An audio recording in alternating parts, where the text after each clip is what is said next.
Hey folks, this is Jesse Cope back with another episode of the American Soul Podcast. Hope y'all are doing well, wherever y'all are, whatever part of the day you're in. I sure do appreciate you joining me. Give me a little bit of your time. I hope you're able to enjoy this Christmas season. And I hope that there's a little bit of the peace beyond understanding that God offers through His Son, Jesus Christ, that is part of your life each day, at least for just a few minutes, if nothing else, folks. We're going to take one of our little walks. One kitty cat has decided to come out. Not sure that she's going to stay, but for those of y'all that continue, as always, to share the podcast with others, tell others about it, thank you so much. For those of y'all that are supporting the podcast over on Patreon financially, I'm incredibly grateful for that. And I will do the best I can to use your time, or try to do the best I can to use your time wisely. Oh, here comes the three-legged wolf. He's going to lead us out on patrol.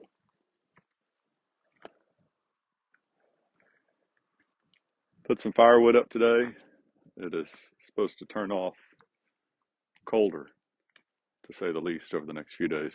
So we'll see. See if we can keep the old wood stove burning.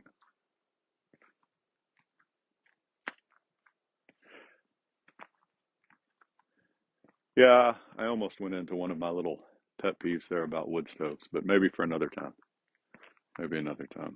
So we're going to go back to Eisenhower again. I'm going to see if I can do a little bit better job of clock time management. This is from 1954, remarks at the Pageant of Peace ceremonies, December 17th, actually. Broadcast over radio and television at 5:30 p.m. Mr. Secretary and members of this audience, my fellow citizens at home and across the seas, my fellow men and women of all the Americas and of all nations. Christmastide is a season of hope, of heartening hope, for peace on earth, goodwill among men. This year, even as 2,000 years ago, when the Prince of Peace was born into the world, the drums of war are stilled. In their silence, after a whole generation of almost ceaseless beating, many people, already become fathers and mothers, enjoy the first peaceful Christmas they have known. So mankind's unquenchable hope for peace burns brighter than for many years. I can't help but mention here, folks, because I do think we have a fight coming, that it's important to realize President Eisenhower's words, what they really meant there. For a lot of these people between World War I and what they call or what you can call the little small wars, the in between, and then World War II, and then Korea, and now still in the Cold War, even though it wasn't active, really. A lot of these people had known war off and on for decades. Horrible war. War that was constantly at the level and pitch that we saw rarely in Iraq and Afghanistan. The numbers lost there, both in military and civilian, dwarf anything we saw over the last 20 years. And so these people had a deep understanding of war, of the horrors of war, not just the people who fought it, but the families who were left behind. And they also, therefore, I have to assume here, had a much deeper appreciation for peace than we do today, because we seem to be risking it so willingly in the United States. Because if we really had a true fear of war, a large percentage of the citizens in America would not be making the decisions that they're making on a day-to-day basis to support evil. But we have lived, as my wife tells my daughters at times, a charmed life for so long. It's almost as if we're inventing ways to lose that peace. But these people, so mankind's unquenchable hope for peace burns brighter than for many years. This hope that Christ brought, that the Prince of Peace brings. Our hope, true enough, is blemished by some brutal facts: oppression, privation, cruel suffering of body and mind imposed on helpless victims. These scourges still wound in too many places the daily living of mankind. Even at this happy season, we dare not forget crimes against justice, denial of mercy, violation of human dignity. To forget is to condone and to provoke new outrage. You know, there's something right there that's really poignant, and that is, to condone is to provoke new outrage. And we've done that here, folks, in the United States over the last several decades. Really, you could go back, like we talk about so often, to the 1947 Supreme Court decision of separation of church and state. But every time those core values, those core evil values that so many of our citizens demand to support, whether you're talking about rejection of God, abortion, feminism, LGBTQ lifestyles, illegal immigration, socialism, communism, bigotry, critical race theory, revisionist history, all of these things,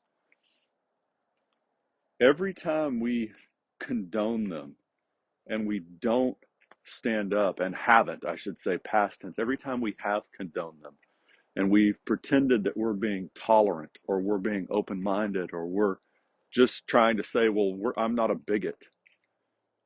It's not loving. It's not kind. It's not tolerant.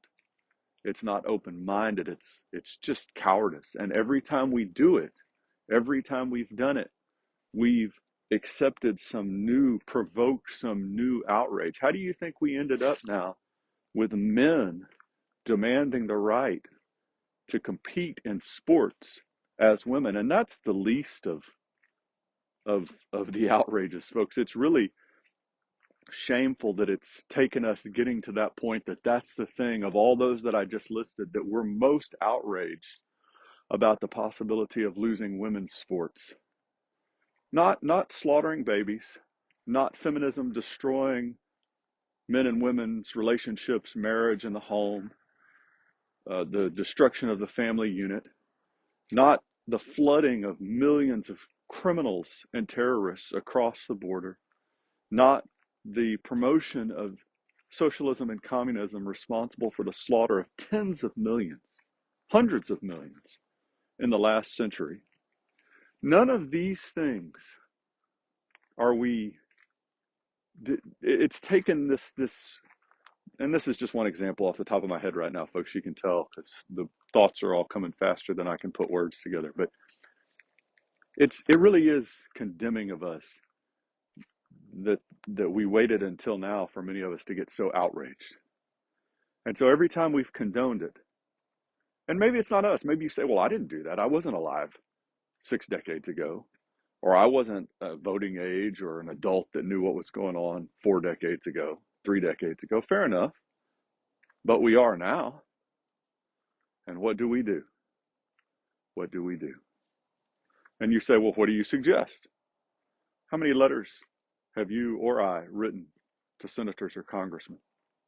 How many hours have we spent talking to others about, instead of the football game on Friday night, which I'm guilty of, but you pick your poison, the latest thing on Amazon, the latest movie or TV series, Yellowstone, right? I hear a lot of people talk about that, or the latest book series, or whatever it is, or the latest hunting rifle, or a new set of clubs for golf, or whatever it is, the new vacation spot that you're going to go check out. You pick your poison. But how many of us have taken the time to sit and talk with others about that? Much less more time, because it's more important, but even the same amount of time, you get the idea. Neither dare we forget our blessings. To count them is to gain new courage and new strength, a firmer patience under test, and a stouter faith in the decency of man and in the providence of God.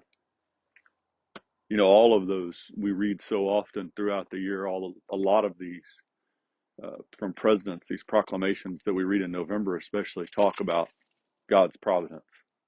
And how often do we count those blessings, really count our blessings, like electricity, running water, heat, right? Or AC in the summer, if you're in one of those warm areas.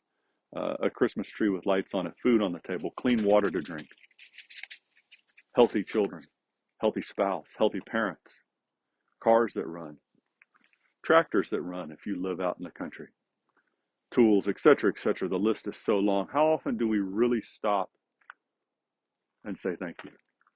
For a dirt road to walk down and people that listen to a podcast.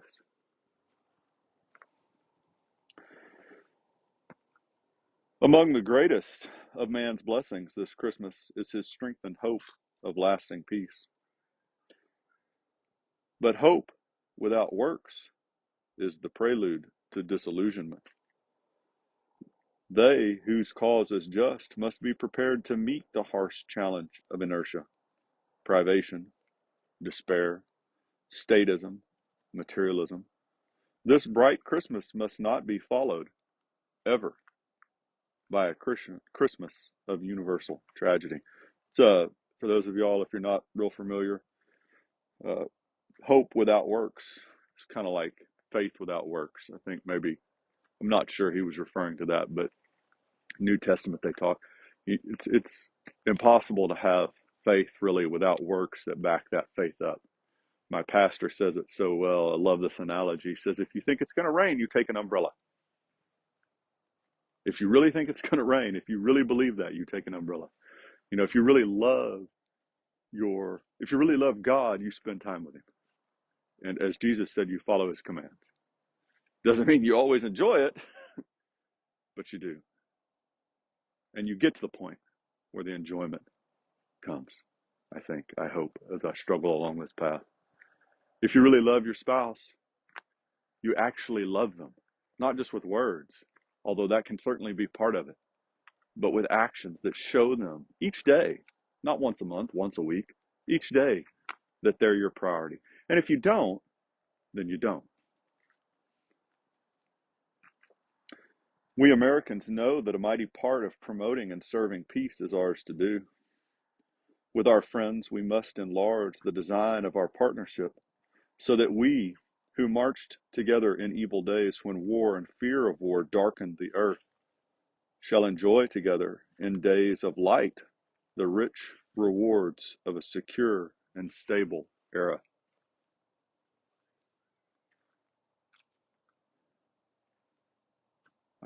That strikes me, who marched together in evil days when war and fear of war darkened the earth.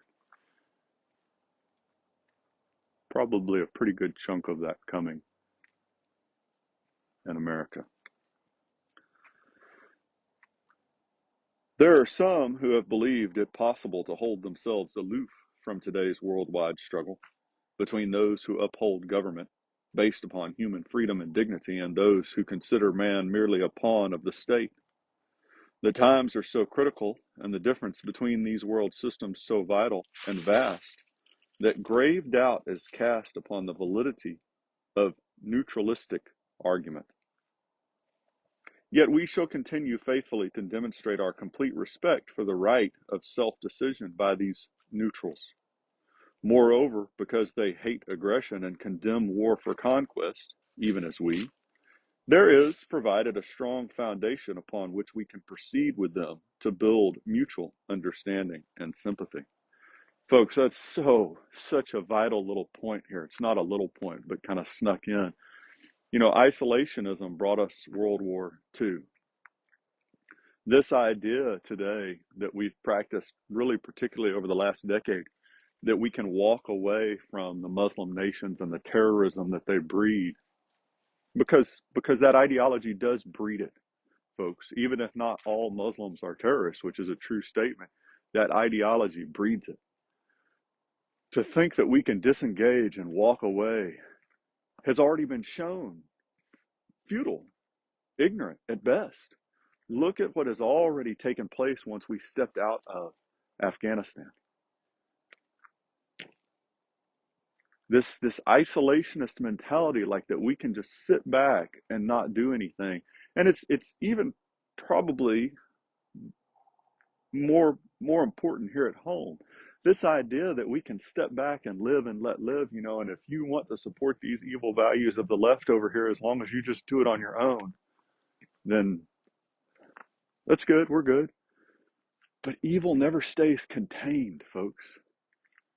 It never stays contained. You can never turn a blind eye to evil and not have consequences and repercussions. And that's why, you know, he talks here, Eisenhower, about this grave doubt is cast upon the validity of neutralistic argument.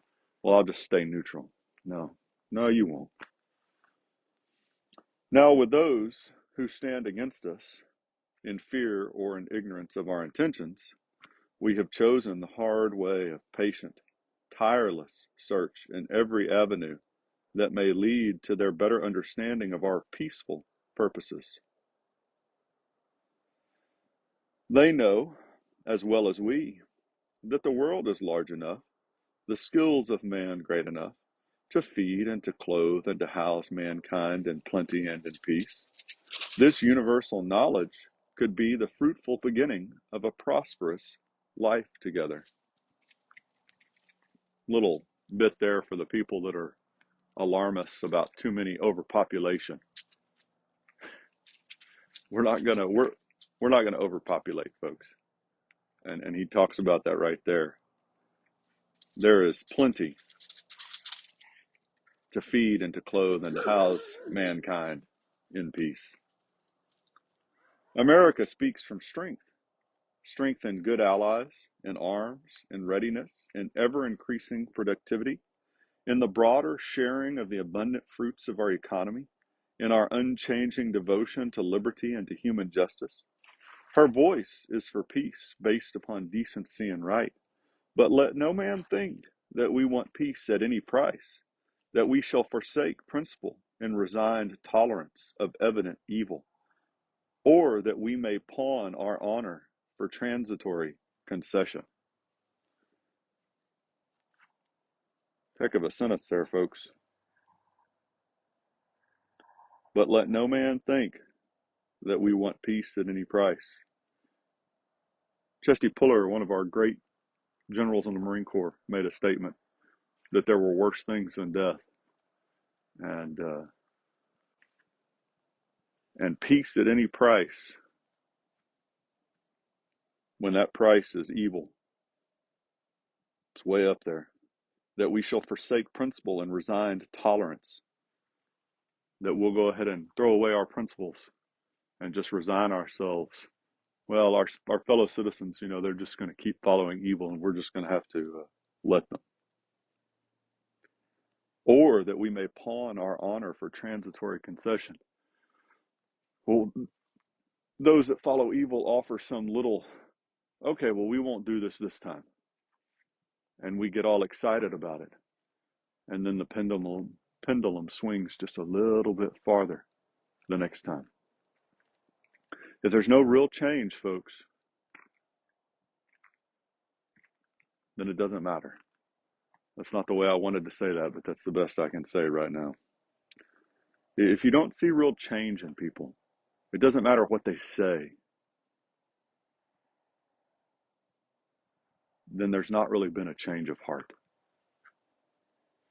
At this Christmas season, America speaks to in humble gratitude for the friendship of peaceful peoples across the world. Without their warm confidence and faithful partnership, this earth would be a bleak ground of aimless and endless clash and conflict. And America joins with all believers of every faith in a prayer of thanks and a plea that whatever lies ahead, we may be strong and courageous and wise in the doing of our own task in accord with this, the divine will. To all the dwellers of earth, I speak for this republic and directly from the heart of every one of its citizens when I say that this nation prays for you, all of you, the fullness of this Christmas spirit, peace, and goodwill. And now, please permit me a personal note. My wife and I wish to all of you here and to all peoples everywhere a very Merry Christmas. As I light the nation's Christmas tree, God rest you. Let nothing you dismay. And now, good night, and again, Merry Christmas. And I ran over anyway, folks. Sorry. As we get closer, God bless y'all. Lord, thank you for this time to do the podcast and for the people that listen, the people that share it. Guide us all as individuals back to you and your Son, Jesus Christ. Give us peace, Lord. Give us hope. Give us the light of your Son and chase the darkness away and the fear. In your Son's name we pray, amen. God bless y'all, folks. God bless your families. God bless America. We'll talk to y'all again real soon. Looking forward to it.